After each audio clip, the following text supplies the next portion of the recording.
It's 2 o'clock here in the UK.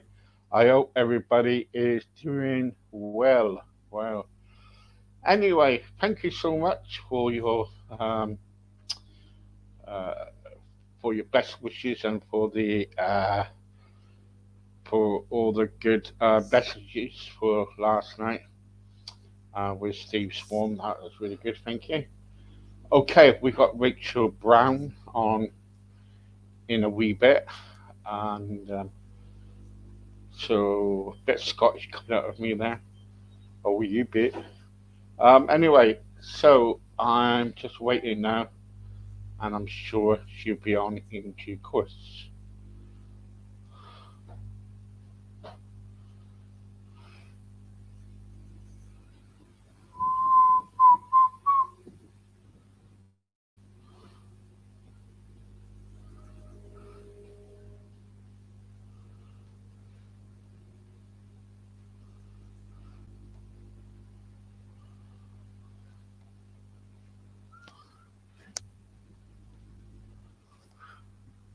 Thank you.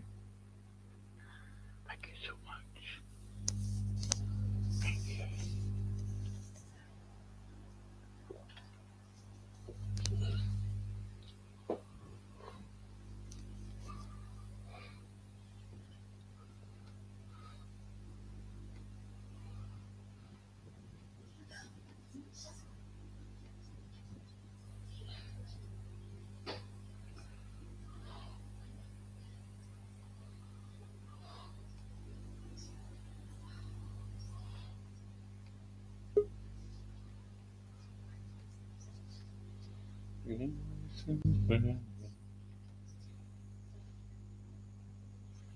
Oh, Hello. it seems that you just got out of bed, have you? No. um, okay. Um, Rachel, tell everybody about yourself and yeah, tell everybody Yeah. about yourself. So I'm founder of Chakra Kids, and my mission really is to empower children to learn how to manage and express their emotions and really build their confidence, their self-belief, their positivity, using lots of fun activities that are linked to colour, so that they can learn to really step into their truth and shine like the stars that they are. Right. Okay. Chat for kids. So what it is, we get new people on nearly every day on here, new people listening and everything. I just want to go back to the beginning. You'll probably go, oh no, here we go again, you know. But you never know who's listening. So, chat for kids. How did you come about it? What made you start it from the beginning? Well, I have lived with a chronic illness since I was aged 8.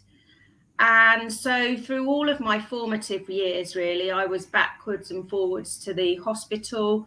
It actually took them 16 years to diagnose what was wrong. And so, every 6 months I would sort of get my hopes up, and then they would be dashed when the GPs and the consultants weren't able to tell me what was wrong. And the more it continued, the more that I really suppressed my emotions, I suppose. And it wasn't until I was age 19 that um, I was actually invited, or it was suggested to me that I went to see a psychiatrist who then put me on antidepressants. And I think when lockdown occurred the first time, I really could see the impact that it was having on our young children, and my own experiences with my two boys as well at home, and how that stress was affecting them. And I thought, what an opportunity for me, really, to use my personal experiences as well as my professional experiences, both in pharmacy, in teaching, and in holistic therapies, to create something fun that would enable our children to learn how to express the emotions at the point they feel them rather than suppress them, which is what leads to future mental health issues, physical health issues, and so much more. We're already in a mental health crisis, so the earlier we can deal with these things, the easier it becomes. Brilliant, brilliant. And these sort of chat for kids, where is it kind of like used? How do they? Is it on the computer or is it over? Is it a one-to-one or what is it? Yeah, there's lots of ways that we can do it. So it's based on the colours of our energy centres, which is actually the colour of the rainbow. All So right. we tell I tell children they have this magic rainbow inside of them, and what we need to be doing is keeping those colours nice and bright, because that's when you'll feel better. And it's the difficult emotions that we can feel sometimes that causes the colours to fade and our energy to drop. And so the ways that I do that is, I've been doing a workshop series online for parents to understand a little bit more about the energy centres. I've also been delivering workshops in schools, and recently delivered one to a number of schools at Aston Villa Football Club, because they have a foundation that supports schools throughout Birmingham. And next week, I'm actually running a superhero summer camp, again, teaching children different activities based on the colours. So there's all sorts of fun ways. I've done one-to-ones before as well. So yeah, lots of different ways. Yeah, I kind of like I like the idea about chat for kids, and I think that's really good. Um, do you kind of condone them when they're going on the internet and they're going on other kind of like other places, instead of what they're supposed to be doing? If they're kind of using the computer, how do you kind of like do you encourage that, or do you say you got to be careful while you're on the computer? There are, I mean, my two are on their computers right now. And I think in the summer holidays, it's difficult for parents to be there for their children, to organise things 24/7. And there has to be a balance. But also, it's a great tool. And I think it was one of the best ways during lockdown, in my opinion. Some people don't think that, but it was a great way for our children to keep in touch with their friends. And again, during times when you're not seeing your friends, it can be difficult for children to deal with. Yeah. But you have to be careful. And I think schools more and more are becoming astute to Yeah. the different things that are going on the internet. And certainly my boys' school, they have regular internet safety days, and teach them, what to look out for. And I think parents have a certain responsibility to ensure that they know what's going on. But it's also a way of, certainly boys, I think, lowering their stress levels. Certainly there's chemicals, when boys get very stressed, they need to lower their testosterone levels. And ways to do that for them is to relax. And so having time out to do these things on computers is a great way for them to deal with that. But we, as a family, ensure that they do other things. So they're all members of the Scouts. This weekend, for example, we went away to Wales with my whole family, and there was no televisions or anything like that. So it's important to Mm-hmm. do lots of different things. Yeah. And I hear on the grapevine that you do marathons. Is that right? No, No, no, you no. don't go into. You don't go into marathons and stuff, running? No, no. I'm No, right? currently trying to do the Couch to 5K with my son as part of his DofE bronze. But yeah, no, I don't think I No. could do a marathon. Okay, okay. And when you kind of like let's get back to the colours as well. So you said about the rainbow and everything. So can you tell what colour you know, the child, will like, or how the child can kind of like embrace the colour? Yeah, so often anybody, children as well as adults, we are usually drawn to the color of the energy center that we need most support with. So that's where I usually start, by asking them which is their favorite color out of the rainbow colors. And it's not a quick fix. So for example, with the one-to-one lad I did recently, he was very much attracted to green, and he was struggling with social anxiety, which is linked to the color green. But the more that we dug into the situation, the more we discovered that actually it was the energy center below that was most affected. And when you look back at the history of things that have gone on, it was at the time that the yellow energy center was developing that certain things happened that caused that center and the energy flowing through it to be blocked. And so once one energy center is blocked, the ones above it will also become blocked. And I think the fact that he was focusing on green was just that he had gone to a new school. And so that social anxiety came out most because that's what he was dealing with at the time. Right. What kind of thing when you go on these camps and everything, and you go away, and there's no television? What kind of things do you do with the children? Um, we like card games. There's a game called Spoons that is a bit like the game. What's it called? Where you have chairs at the party and there's always one less chair. It's a bit like that with All right. Spoons.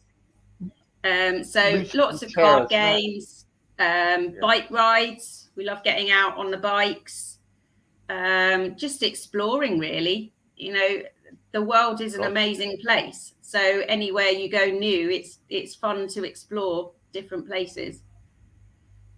Can I come? Can I come? I'd love to come sometime and explore. Oh, that'd be really good. So anyway, so while you're kind of like on your camps and everything, do you sometimes kind of like have children come up to you, and and say, look, this is what's happening at home or things like that, or you don't get things like that at all? Not really yet. Um, I think people on camps are still very reticent to talk to people that they don't know. Certainly in England, um, you know, and I don't go out saying, "Oh, this is what I do. Do you need any support?" And I think it's important as well to have time away from these things. Um, Yeah. but the more public I become, then I imagine that maybe some people will do that. But who knows? Yeah. And you said about public. How public do you want to come? How public, do you want everyone to know about you? Not necessarily about me, but about the techniques. I think it's Right. important to make people aware that there are simple ways to support children with their emotions. And it doesn't necessarily have to go well. The earlier that we can deal with it, the less chance there is that we're going to have to end up going down the route of cams and things like that. My whole aim really is to put these techniques allow children to deal with the techniques before anything even becomes an issue, so that whenever they are faced with something that they have to deal with, they've already got their toolbox to hand, and they're like, well, yeah, I'm feeling red today, so this activity is what I'm going to do to help me feel a bit better. Okay. What's the one thing that you would love to see in what you do? I'd really love to see it as part of every school's plan. You know, I've written 7 books, one for each of the energy centres with the monsters that are behind me here. And All right. Yeah. and I've also got a card pack of awesomeness that children can spread out in the morning and choose the colour that they like, and that will give them an activity that they can do. And even just having those sorts of bundles in each classroom, and teachers understanding the idea of children verbalizing in a color, because they're very, I mean, even adults, it can be difficult for us sometimes to describe how we feel, but children particularly are much more visual, and they can much more easily describe how they feel in terms of a color. And so even just having color stations around the classroom, or things like that, you know, just simple things that the teacher can fall back on if they're struggling. Yeah, because you were a teaching assistant, weren't you? Yes. Yeah. And while you were teaching, what was that like? Was that? I bet you enjoyed that. Did you? Oh, I loved it. And I spent a lot of my teaching assistant days in special needs schools. Right. And I think for me, it was incredibly rewarding. I have grown up with an aunt who was physically and mentally handicapped as well. And I just see the love and the happiness that every child has, and how, I mean, just making them smile is just amazing. And every tiny little thing that they achieve is a huge step for them. And I just absolutely loved it. So, yeah. Yeah. And because the trouble is, a teaching assistant's job, it's tough enough, really. But because you love it, was there any downfalls with about teaching? You know, I know the children can be a bit noisy and you know, and everything else. I don't think so. I think most teachers go into it because of the children and because they love seeing the progress that the children make. I think the biggest issue is the tick boxes that children have to deal with, that teachers have to deal with. Sorry, you know, they're having to meet certain standards, and I didn't really. I mean, I was an HLTA, which is a higher level teaching assistant, so I did teach lessons there, and you have to always tick boxes to say, yes, this Mm. child has met this and this child has met this, and it becomes more and more pressurized for teachers to deal with that. And a lot of them go into it wanting to make a difference, and it's very difficult to do that, I think, when you are so restricted in what you can teach. Yeah, yeah, yeah. And the wages is not very good too, is it? Probably. Oh, I don't think, you know, it's okay. um you know, it's difficult. If you love a job, if you love what you do, then it doesn't really matter what you get paid, I don't think. Right. Okay. Okay. So if anybody's listening at the moment and they are wanting your kind of like expertise, say, how would they get in contact with you? So my website's got lots of information, which is www.chakra-kids.co.uk. There's a freebies page on there where you can get 4 different freebies. There's also a page on there for schools if they're interested in my programs. And if you wanted to get in touch via email, it's info@thehandofnature.co.uk. Great. So freebies page, gosh, I'm going to look for that page, you know, and I'm going to sign up for a camp too. That's going to be really good, you know. Get on your bike, because I'm like, yeah. Around the campfire, I remember the days when I was a little cub, and you used to go around the campfire with your marshmallows and everything else again. Yeah. Thank you. Yeah, we're doing that. You doing that? Yeah, it's not an overnight camp. It's just a morning for 4 days. But yes, one of the things is toasting marshmallows on a fire. So See, I'm missing all this. See. Anyway, Rachel, thank you very much. You're welcome. That was. Thanks for having Thank you me. so much. See you later. Bye bye. Yeah. Bye.